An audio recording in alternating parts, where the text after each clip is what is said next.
자, 오늘 11장은 유다 백성에 대한 하나님의 이상이다. 제목을 그렇게 했습니다. 1장에서 24장까지는 유다 백성의 심판과 멸망에 대한 그런 메시지들이 계속되고요. 25장에서 32장까지는 주변의 나라들, 이 땅의 불의에 대한 하나님의 진노와 심판에 대한 경고들이 있습니다.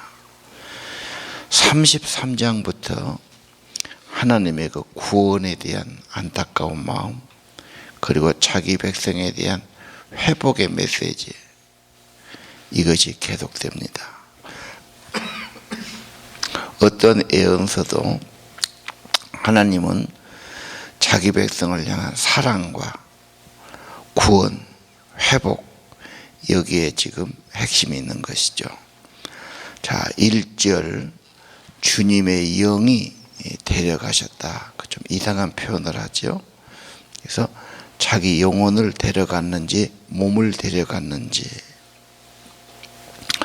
그래서 주님의 영이 그를 옮겨가셨는데 25명의 사람들이 있었다.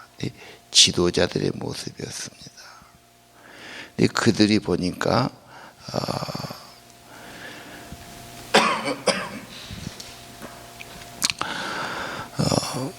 악한 마음을 품었다.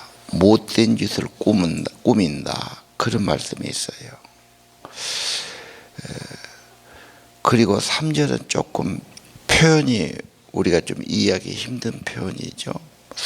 소다고 고기를 말했습니다. 그들에게 심판을 예언하라 그래요. 그 당시 사람들은 예루살렘의 성벽이 견고하다, 안전하다고 믿었어요. 고지 이후에 한 800고지, 고지 이후에 세워진 아주 그 당시로서는 유명한 성이었단 말이에요. 이 성을 누가 치고 들어오겠느냐. 그 다음에 애굽이 자기 편을 들어줬어요. 바벨론이 뭐라 해도 애굽이 우리를 도와주고 함께하면은 끄떡없다. 근데 애굽은 실제 강한 같았는데 지고 말아요. 바벨론 군대에게요. 그 다음에는 자기들은 하나님의 성전이 예루살렘에 있다. 그러니까 이 성은 결코 침략을 당하거나 함락당하거나 그러지 않는다. 하나님의 성전이 있는데 안전하다고 생각했어요. 이것을 하나님은 헛된 생각이다. 그리고 자만하고 함부로 하고, 그래서 마음이 잘못됐고 못된 짓에 대해서 하나님이 꾸짖는 거죠.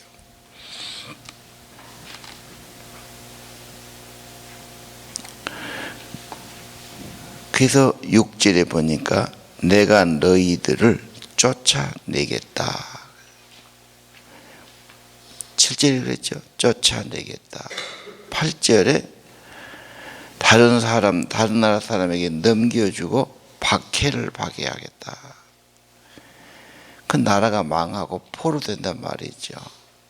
10절은 칼로 죽을 것이다. 심판받게 할 것이다. 그러면서 꼭 그 말씀 나오지요. 그런 고통을 겪고 엄청난 것을 체험하고 하나님이 살아계시다는 것을 알게 될 것이다.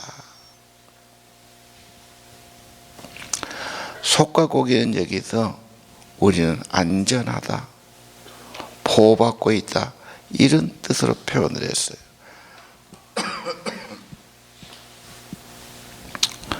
자, 12절을 보십시오.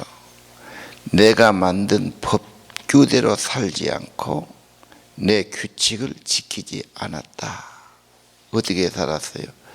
주변에 있는 나라 사람, 불신자들, 세상 사람하고 똑같이 살았어요. 이게 지금 문제지요. 하나님이 만든 세계는 하나님의 법이 있고 규칙이 있다. 성경에서 누누이 말한 하나님의 규례들이죠. 그것은 십계명에 요약되어 있습니다.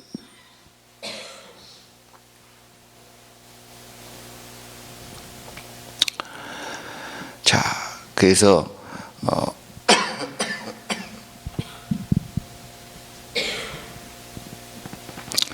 14절은 포로가 돼서 절망하고 비웃음 당하고 형편이 말이 아니지 않습니까? 그럼 완전히 하나님이 버리고 희망이 없는 겁니까? 그러지 않지요. 그럴 것이 아니라 16절이 오늘 11장의 핵심일 겁니다. 여호와의 말씀을 그들에게 알려라. 지금까지는 계속 심판을 경고했지 않습니까? 내가 너희를 멀리 쫓았고 사방에 흩어놓고 쫓겨난 나라에서 포로됐지만 그것은 잠시다. 내가 항상 내 백성 내 자녀들 내가 그들의 성소가 되어줄 거다. 거기서라도 하나님 찾으면 만나주시고 임재해 주시고 건물이 중요한 것이 아니다. 어디서나 진정하게 회개하고 하나님 찾으면 만나주시고 은혜를 대해 주실 것이다. 17절은 뭐지요? 하나님의 본 뜻은 다시 회복시키는 것, 다시 모을 것이다. 다시 데려올 거다. 지금 매를 때리고 화를 내고 막 진노했지만 매 때리는 게 목적이 아니에요. 정신 차리게 하고 회복시키는 게 목적이었죠. 그래서 진노하고 매를 때린 거다. 다시 모아드릴 것이다. 이 땅을 다시 회복시켜 줄 것이다. 하나의 전제 조건이죠. 18절 우상들을 제거할 것이다. 이제 그때 첫째는 하나님께 돌아온다면 세상에 속한 것, 인간에 속한 것, 인간이 만든 것, 인간이 새긴 것, 노력한 것 다 내려놓고 하나님만 섬기는 백성을 만들 것이다. 그럼 어떻게 합니까? 19절이 우리 예울 말씀했죠. 새 마음을 줄 거다.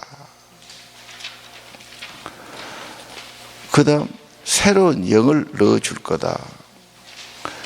그러면 돌같이 굳은 마음이 제거되고 어린이 살처럼 부드러운 마음을 줄 것이다.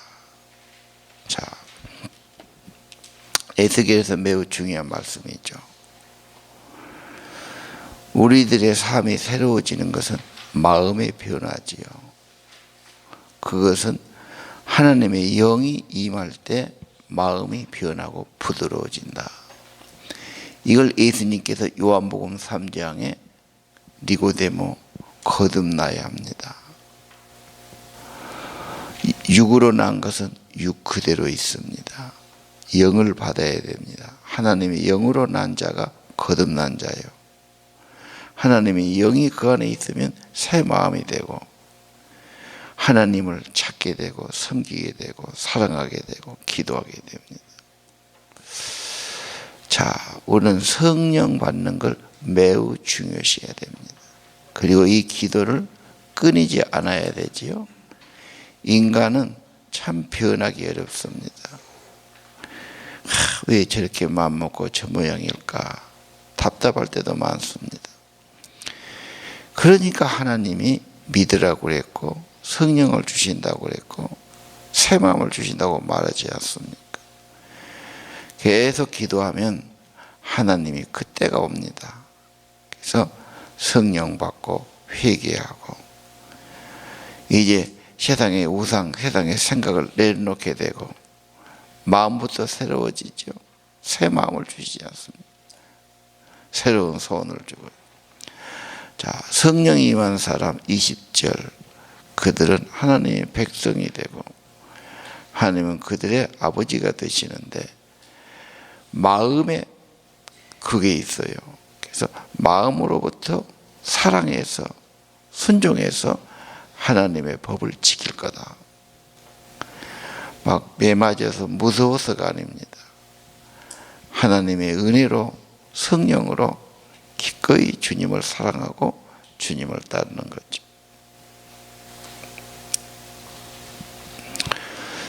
자, 오늘 하나님의 계시가 뭡니까? 회복입니다. 그리고 성령입니다. 오늘 이 세상에서도 어떠한 절망이 있든 어려움이 있든 문제가 있든 하나님은 찾으면 만나주시고 은혜 주시고 또 성령을 주시려고 계획하고 계시고 이 은혜 받으려면 먼저 사모하는 마음을 주십니다. 세상에 대한 절망을 주시죠. 사람 의지하면 세상 의지하면 진짜 하나님 의지 안 합니다. 그래서 정말 세상은 절망하고 다 내려놓고 하나님을 향한 사모하는 마음이 있고 특별히 회개지요. 회개하고 그래서 에스겔서 저 뒤로 계속 같은 말이 반복됩니다. 새 영을 줄 것이고 새 마음을 줄 것이고 굳은 마음을 제거할 것이고 부드러운 마음을 줄 것이며 그런 말씀이 계속 반복되지요. 22절 이하는 하나님의 영광을 보여줍니다. 영광이 떠나는 모습이죠. 자, 하나님의 영광은 천국에 가면 하나님의 임재와 빛으로 가득한 곳이라고 믿습니다. 하나님의 영, 하나님의 임재, 하나님의 성령 이게 많을수록 생명이 되고 축복이 되고 평강이 될 겁니다. 오늘 25절 내게 보여주었던 것들을 이야기해 주었다 그러죠. 하나님이 먼저 보여주신 거다. 포로로 잡혀와서도 절망해서는 안 된다. 하나님은 언제나 변함없는 분이다. 사랑도 변함없는 분이다. 우리가 이렇게 지금 어려움을 겪지만은 크게 깨닫게 하고 우상을 버리고 그래서 바벨론에 있으면서 이 사람들이 하나님의 말씀에 정진하지요. 이제 그때는 이제 성전이었으니까 예배를 못 드려요. 제사를 못 드려요. 그래서 하나님의 말씀, 법을 말씀을 읽기에 집중하고 하나님의 그 규례를 찾기에 집중하고 성령 읽기에 집중하고 가르침에 집중하지요. 그래서 하나님의 때가 되면 회복시켜 주신 것 여러분 아시지 않습니까? 하나님의 영이 그 위에 있었다. 하나님 언제나 중심에서 은혜 충만, 성령 충만, 임재 충만을 구하며 살아가기를 바랍니다. 기도합시다.